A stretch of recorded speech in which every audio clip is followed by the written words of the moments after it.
नमस्कार दोस्तों। दोस्तों हाल ही में आरपीएससी कॉलेज लाइब्रेरी इंटरव्यू शुरू हुए हैं और कई सारे फेसेस में ये चलने वाले हैं। इसी को ध्यान में रखते हुए मैंने एक स्ट्रेटजी आरपीएससी लाइब्रेरियन की जो प्रिपरेशन कर रहे हैं मेरे साथी, उसके लिए तैयार की है कि किस तरीके से वो कम से कम समय में अपनी बेस्ट स्ट्रेटजी के साथ अच्छी तैयारी कर सकते हैं।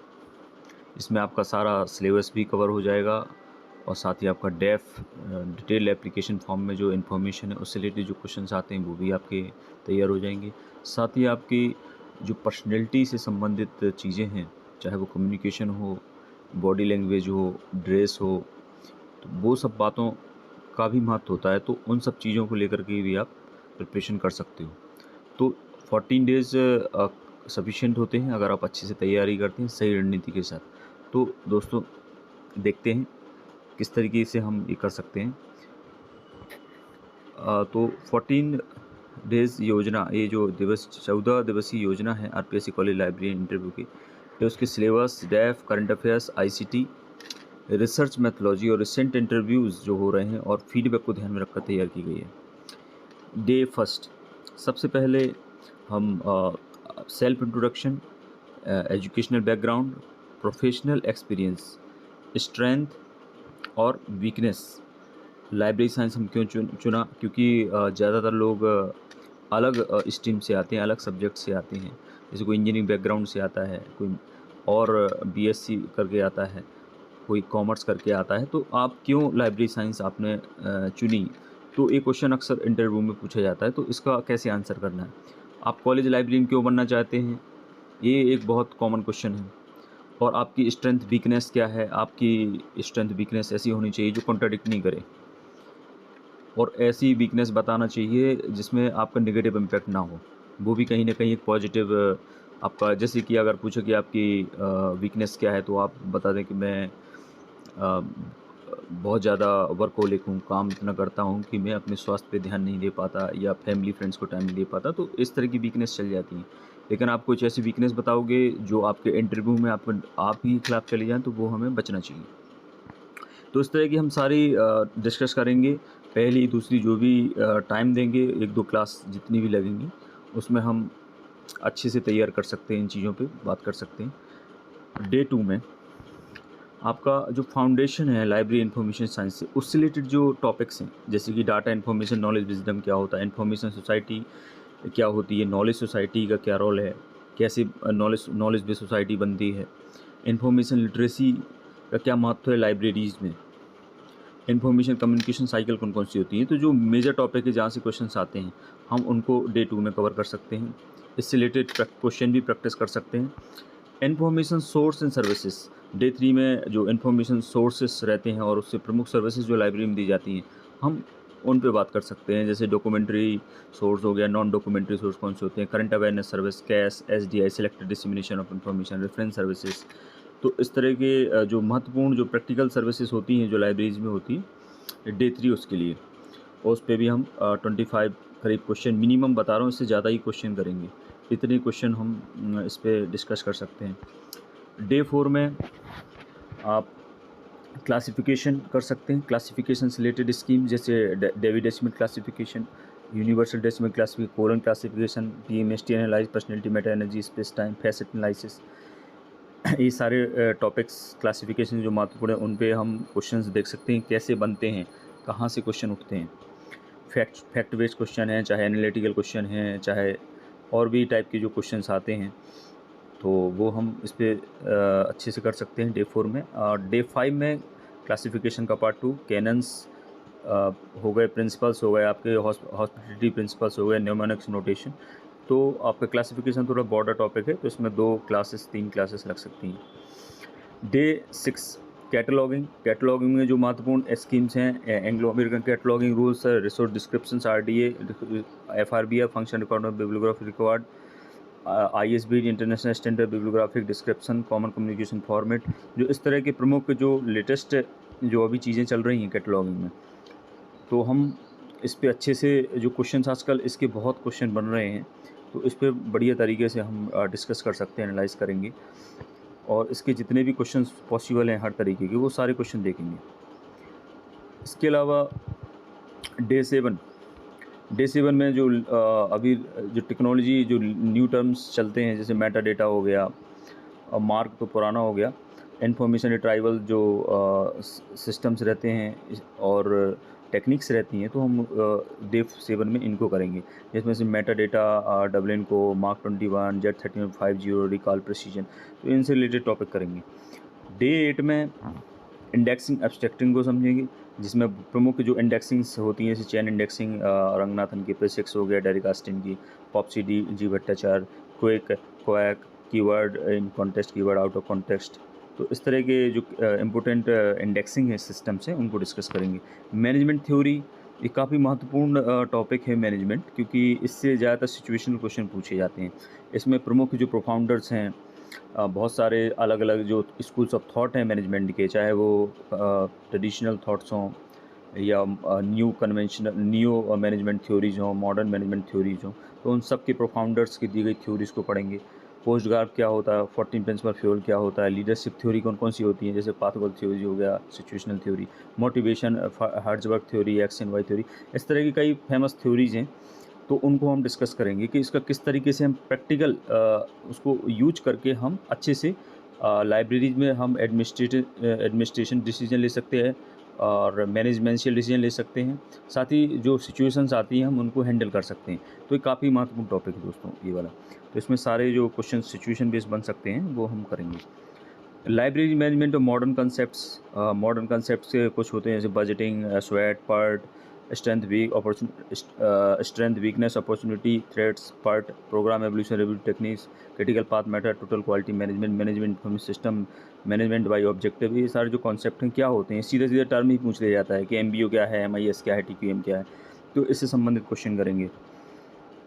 रिसर्च मेथोलॉजी में जो प्रमुख कॉन्सेप्ट होते हैं, जैसे कि रिसर्च प्रॉब्लम क्या है, हाइपोथेसिस क्या होती है, सैम्पलिंग कैसे करते हैं, वेरिएबल्स कितने टाइप के होते हैं, रिसर्च डिज़ाइन क्या होती है, तो इस तरह की जो क्वेश्चन से रिसर्च से बनते हैं। जनरली लोग, कोई PhD कर रहा है, कोई रिसर्च से जुड़ा हुआ है, तो ये रिसर्च काफ़ी महत्वपूर्ण टॉपिक है, ये क्वेश्चन काफ़ी बनते हैं इंटरव्यू में। फिर उसके बाद जैसे स्टैटिकल, बिब्लियोमेट्रिक और साइटेशन टूल्स हैं, हम इसको भी करेंगे, क्योंकि ये काफ़ी महत्वपूर्ण टॉपिक है। जैसे SPS सॉफ्टवेयर क्या है, ये रिसर्च के यूज में आता है। RS सॉफ्टवेयर, बिब्लियोमेट्रिक्स क्या होता है, साइंसोमेट्रिक्स, H index, impact factor, Zotero, Mendeley, ये जो टूल्स हैं रिसर्च के, इसके बारे में पढ़ेंगे, इससे सवाल काफ़ी आ रहे हैं अभी। ICT, AI और डिजिटल लाइब्रेरी क्लास डे 13 में करेंगे, जिसमें आपका लाइब्रेरी ऑटोमेशन है, Koha, SOUL, DSpace, RFID, AI, ChatGPT जैसे टूल्स जो आ गए हैं AI के, तो इनके बारे में भी रिसेंट जो टेक्नोलॉजी हैं ट्रेंड्स में, उसके बारे में भी क्वेश्चंस काफ़ी बन रहे हैं, तो ये हम डे 13 में करेंगे। और डे 14 में हम जो राजस्थान से रिलेटेड जो अफेयर्स हैं, करंट अफेयर्स हैं और प्रमुख लाइब्रेरीज़ हैं और आपके जो शहर हैं उससे संबंधित कुछ चीज़ें हैं, टूरिस्ट प्लेस हैं, तो वो सब चीज़ों को लेकर के हम तैयार कर सकते हैं, क्योंकि बेसिक जो चीज़ें आपसे पूछी जाती हैं शुरू में, वो आपके जनरली डेप्थ से और आपके शहर से पूछी जाती हैं, उसके बाद फिर सब्जेक्टिव क्वेश्चन शुरू होते हैं। तो दोस्तों, ये मेरा एक स्ट्रेटजी था कि आप 14 दिन में इन सारे टॉपिक्स को अच्छे से कवर कर सकते हैं। अभी हमारा उद्देश्य इंटरव्यू पॉइंट ऑफ व्यू से तैयारी करना है, कोई हमारा ऑब्जेक्टिव पेपर है नहीं कि हमको बहुत ज़्यादा डीप में या उसको फैक्चुअल पढ़ना है। सिर्फ आपको कॉन्सेप्ट समझना है और उसको किस तरीके से आप प्रेजेंट करेंगे, आंसर फ्रेमिंग करेंगे, वो समझना ज़्यादा ज़रूरी है। और 8-10 मिनट का, 15 मिनट का इंटरव्यू होता है, तो ज़्यादा डेप्थ में पूछा भी नहीं जाता है। तो अगर हम इतना ओवरऑल कॉम्प्रिहेंसिव तैयार कर लेते हैं विथ स्ट्रेटजी, तो 14 दिन में आराम से पूरा हो जाएगा। अब जो मेरा एक कोर्स है, इसमें जो चीज़ें आपको रहेंगी, वो आपको PDFs मिल जाएंगी, आपको हिंदी इंग्लिश में रिवीजन नोट्स मिल जाएंगे आपको, जो लास्ट मिनट्स पे आप रिवीजन कर सकते हो, और टॉपिक वाइज क्वेश्चन आंसर मिलेंगे, ग्रुप डिस्कशन भी होगा, मॉक इंटरेस्ट भी होंगे, सिचुएशन बेस्ड क्वेश्चन होंगे, प्रैक्टिकल क्वेश्चंस, सिचुएशन जो होती है उस बेस्ड क्वेश्चन होंगे, और एनालिटिकल क्वेश्चन होंगे, फैक्चुअल एडमिनिस्ट्रेटिव भी क्वेश्चन होंगे, जो एडमिनिस्ट्रेटिव डिसीजन वाले क्वेश्चन होते हैं। हिंदी इंग्लिश मीडियम में दोनों में प्रिपरेशन होगी। आपकी कम्युनिकेशन से रिलेटेड जो चीज़ें रहती है, पर्सनैलिटी डेवलपमेंट की जो टिप्स रहती हैं बिफोर इंटरव्यू के, आपको किन चीज़ों का ध्यान रखना चाहिए, डूज़ और डोंट डूज़ जो होते हैं, जो क्या चीज़ें नहीं करना चाहिए, क्या आपको करना चाहिए, dress code guidance, DAF base आपका पर्सनलाइज प्रिपरेशन भी कर सकते हैं। जैसे आपका डेफ रिलेटेड कोई इशू है, आपको बहुत ज़्यादा गैप हो गया है आपकी शिक्षा में, ग्रेजुएशन में और मास्टर में बहुत टाइम तक आप बेरोज़गार रहे, कुछ नहीं कर रहे, तो उसको कैसे आपको अच्छा टैकल करना है, कैसे जवाब देना है। तो इस तरीके डेप्थ बेस्ड पर्सनलाइज़ जो प्रिपरेशन है वो भी शामिल रहेगी। पीएचडी आपकी थीसिस है और कोई रिसर्च संबंधित कोई चीज़ है तो वो भी, ये सारी चीज़ें कवर्ड रहेंगी। ठीक है, और इसके अलावा हमें ये भी समझना है कि जो बाकी चीज़ें रहती हैं, जो सब्जेक्ट के बजाय जो बाकी चीज़ें जो महत्वपूर्ण हैं, जैसे कि ड्रेस कोड, ये काफ़ी महत्वपूर्ण होता है। आपका एक्सपीरियंस ही आपका इम्पैक्ट क्रिएट करता है। अगर आपका बढ़िया आपका एक्सपीरियंस होगा, अच्छी ड्रेस होगी, और जो आपकी बॉडी लैंग्वेज है, वो भी आपकी बहुत मैटर करती है, क्योंकि आप बिना बोले ही अपने बारे में कई सारी जानकारी बॉडी लैंग्वेज के माध्यम से देते हैं। जो इंटरव्यू जो बोर्ड रहता है वो ये सब चीज़ें नोटिस करता है। तो इन सब चीज़ों पे भी आपको ध्यान देना है, सिर्फ सब्जेक्ट का नहीं पढ़ना है, ये सारी चीज़ें भी काफ़ी महत्वपूर्ण होती हैं। कई बार आपके सब्जेक्ट से ज़्यादा इनकी वजह से ज़्यादा अच्छे नंबर मिल जाते हैं। तो आपको ये भी समझना पड़ेगा कि हमको कितने टाइप के क्वेश्चन पूछे जा सकते हैं, और किस तरीके से वो क्वेश्चन होते हैं। जैसे कि फैक्चुअल क्वेश्चन होंगे, सीधा फैक्ट पूछ लेंगे, जो आपने मेमोराइज करें एग्ज़ाम देते समय, फैक्ट पूछ लेंगे कि रंगनाथन का जन्म कब हुआ, या उनने जो 5 लाइव लाइब्रेरी साइंस कब दी, तो इस तरह के फैक्चुअल। व्हाई, हाउ जो कंपेयर वाले होते हैं वो एनालिटिकल क्वेश्चन होते हैं, जो आपको समझाना पड़ता है। सिचुएशन बेस्ड क्वेश्चन होते हैं कि अगर आपको लाइब्रेरियन हम सेलेक्ट करते हैं तो आप किस तरीके से किसी खास सिचुएशन को हैंडल करेंगे। जैसे लाइब्रेरी कलेक्शन आप कैसे डेवलपमेंट करेंगे, या कोई यूजर्स है और उसके पास कोई मतलब अगर वो इन्फॉर्मेशन मांग रहा है तो आप उसको कैसे देंगे, आपके पास कोई बुक्स नहीं है अवेलेबल, तो आप उसकी फिर कैसे हेल्प करेंगे।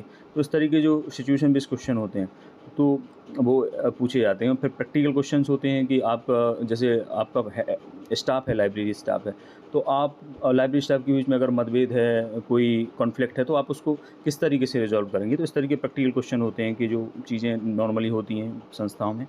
एडमिनिस्ट्रेटिव क्वेश्चन होंगे, आप रिपोर्ट कैसे देंगे और किस तरीके से आप मैनेजमेंट क्राइसिस जो होती हैं, और जैसे चेंज मैनेजमेंट होता है, क्राइसिस मैनेजमेंट, डिजास्टर मैनेजमेंट, तो इस तरह की चीज़ें आप कैसे करेंगे। और कोई अगर क्राइसिस आती है तो आप एडमिनिस्ट्रेटिव लेवल पे आप किस तरीके से काम करेंगे। रिसर्च रिलेटेड क्वेश्चंस होते हैं, आईसीटी रिलेटेड क्वेश्चंस होते हैं। रिसर्च में जैसे पीएचडी आपने ये टॉपिक क्यों चुना, आपकी क्या फाइनल कंक्लूजन रही, और इसका कैसे इम्प्लीमेंट आप कर सकते हैं, इससे क्या बेनिफिट हैं। और जैसे आईसीटी बेस्ड क्वेश्चन जो रिसेंट एआई टूल्स चल रहे हैं जो रिसर्च में यूज कर सकते हैं। आरएफआईडी क्या होती है, किस तरीके से काम करती है, और आरएफआईडी का हमें यूज मतलब किस तरीके से करना चाहिए। अगर बजट लिमिटेड है तो क्या हम आरएफआईडी में वो सारे कंपोनेंट यूज कर सकते हैं, बारकोड यूज कर सकते हैं। अलग-अलग उसमें जो चीज़ें रहती हैं वो आपसे पूछा जा सकता है। इसकी टेक्नोलॉजी के बारे में, इसकी सिचुएशन बेस्ड क्वेश्चन भी बन सकते हैं। ऑटोमेशन क्या होती है, कौन-कौन से सॉफ्टवेयर हैं, ई ग्रंथालय सॉफ्टवेयर, सोल हो गया, कोहा हो गया, तो इस तरह के क्वेश्चंस इससे पूछे जाते हैं। जैसे कोहा के इंस्टॉलेशन स्टेप्स क्या हैं। तो ये राजस्थान के आपके क्वेश्चन, आपके क्षेत्रीय क्वेश्चन भी पूछे जा सकते हैं। करंट अफेयर्स रिलेटेड क्वेश्चन जो अभी लाइब्रेरी साइंस से रिलेटेड हैं, या आपके क्षेत्र में कुछ महत्वपूर्ण घटना हुई, डेवलपमेंट हुआ, तो इस तरह की सारी चीज़ें आपकी इसमें कवर्ड होंगी। आपको एक कैटेगोरिकल समझना बहुत ज़रूरी है, ताकि आप उसको प्रॉपर स्ट्रेटजी के साथ प्रिपेयर कर सकें। आप रैंडमनेस में प्रिपेयर करेंगे तो बहुत सारी चीज़ें छूट जाएंगी, और कुछ चीज़ें ऐसी भी आप पढ़ लेंगे जिसकी कोई आवश्यकता नहीं रहती है। तो आपको वही पढ़ना है जहाँ से क्वेश्चंस आते हैं। आप अगर 14 डे का प्रोग्राम अगर आप लेते हैं तो ये सारी चीज़ें आपको कवर्ड मिलेंगी। करीब 500 प्लस क्वेश्चन आपके एक्सपेक्टेड तैयार होंगी। मतलब 10 यूनिट है तो प्रत्येक में से कम 50 आप क्वेश्चन मान के चलिए, कम से कम मैं बता रहा हूँ। और कंप्लीट सिलेबस आपका हो जाएगा लगभग कवर्ड, और पीडीएफ आपको नोट्स हिंदी इंग्लिश में मिलेंगे, और ग्रुप डिस्कशन होगा, और मल्टीपल मॉक्स भी आपके होंगे, और कम्युनिकेशन और पर्सनल से रिलेटेड बातें भी आपको बताई जाएंगी। सो दोस्तों, आप मेरे साथ जुड़कर अपनी प्रिपरेशन को और भी शानदार बना सकते हैं। और अगर आप चाहते हैं तो आप मुझे इस नंबर पे कांटेक्ट कर सकते हैं, 9691015148। Thank you.